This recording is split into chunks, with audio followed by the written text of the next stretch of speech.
Bit match करणं खूप सोपं गाईस. त्यासाठी तुम्हाला 3 गोष्टी नक्कीच माहिती पाहिजे. त्या व्हिडिओला लाईक करा आणि चॅनल सबस्क्राईब करा. चला 3 गोष्टी कोणत्या बघूयात.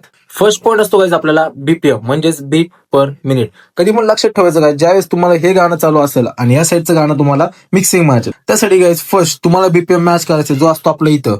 ठीक आहे, लक्षात ठेवायचं कधी पण तुम्हाला दोन्ही साईडचे बीपीएम सेम पाहिजे. थोडक्यात तुम्हाला जर या साईडला 140 बीपीएम असेल तर या साईडला पण तुम्हाला 140 पाहिजे.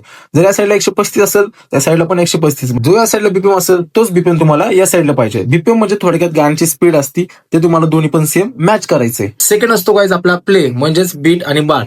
तर लक्षात ठेवा गाईज, कधी पण तुम्ही ज्यावेळेस प्ले करता म्हणजे क्यू आणि जे प्लेचं बटन दिसते, ज्यावेळेस तुम्ही एखादं गाणं सिलेक्शन करता आणि सेकंड तुम्हाला ज्यावेळेस बीपीएम सेट केल्यानंतर ज्यावेळेस प्ले करायचा असतो तो बरोबर प्रॉपर बीट मध्ये किंवा बार मध्ये प्रॉपर प्ले झाला पाहिजे. आधी मध्ये कुठेही प्ले करायचं नाही तुम्हाला. थर्ड पॉईंट असतो जॉग व्हील, ते म्हणजे ऍडजस्टमेंट. जॉग व्हील प्रॉपरली कसा ऍडजस्ट करायचा, प्लस किंवा मायनस. थोडक्यात मी तुम्हाला सांगतो, आपला जो जॉग व्हील असतो तो 2 प्रकारमध्ये फिरतो, एक तर प्लस मध्ये किंवा मायनस मध्ये. ज्यावेळेस तुम्ही गाण्याचं बीपीएम सेट करता, प्रॉपर बीट वरती प्ले करता, बार मध्ये प्रॉपर गाणं ऍडजस्ट करणं.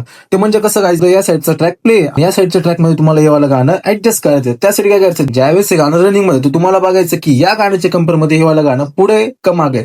जर तुम्हाला माहित नसेल की गाणं पुढे किंवा मागे, ज्यावेळेस हे गाणं एखादं पुढे असेल तर त्यावेळेस तुम्हाला याचा जॉग व्हील पण थोडंसं प्लस करायचं आणि या गाण्याच्या कंपेअर मध्ये सेम बारला पळवायचे.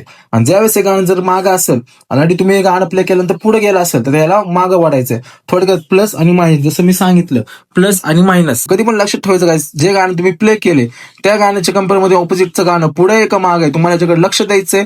ते गाणं पुढे असेल तर तुम्हाला प्रॉपरली पुढे घ्यायचंय आणि गाणं ऑलरेडी जागेवर असेल मागं गेलं असेल तर ह्याला थोडंसं मागं वाढायचं. बस मी तुम्हाला प्रॉपरली 3 गोष्टी सांगितल्या बीट मॅच करण्यासाठी. त्या 3 गोष्टींची प्रॉपरली प्रॅक्टिस करा. अजून डिटेल्स मध्ये व्हिडिओ पाहिजे असेल तर व्हिडिओला लाईक करा आणि चॅनल सबस्क्राईब करून ठेवा. अजून डिटेल मध्ये तुम्हाला व्हिडिओ पाहिजे असेल तर या व्हिडिओच्या कमेंट सेक्शन मध्ये बीट मॅच असं कमेंट करा. नेक्स्ट व्हिडिओ मी लवकरच बीट मॅच वरती पण घेऊन भेटूया आपण नवीन आपल्या व्हिडिओ मध्ये.